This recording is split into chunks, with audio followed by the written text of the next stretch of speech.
Komisi Pemberantasan Korupsi menahan ex-pejabat Direktorat Jenderal Pajak Kementerian Keuangan, Rafael Alun Trisambodo.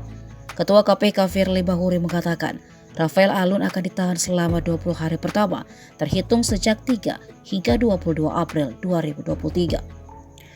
Menurut Firly, penahanan dilakukan untuk keperluan penyidikan. Nantinya, Rafael akan mendekam di rumah tahanan KPK pada Gedung Merah Putih. Dalam perkara ini, KPK menduga Rafael Alun menerima gratifikasi senilai puluhan miliar rupiah. Setelah mengantongi bukti permulaan yang cukup, KPK menetapkan Rafael Alun sebagai tersangka.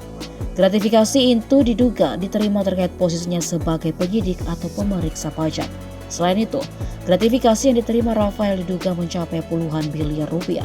Jumlah itu mengacu pada isi safe deposit box yang diblokir Pusat Pelaporan dan Analisis Transaksi Keuangan.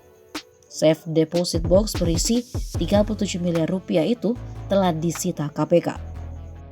Sejauh ini penyidik telah melakukan penggeledahan di perumahan Simprung Golf, Jakarta Selatan pada Senin 27 Maret kemarin.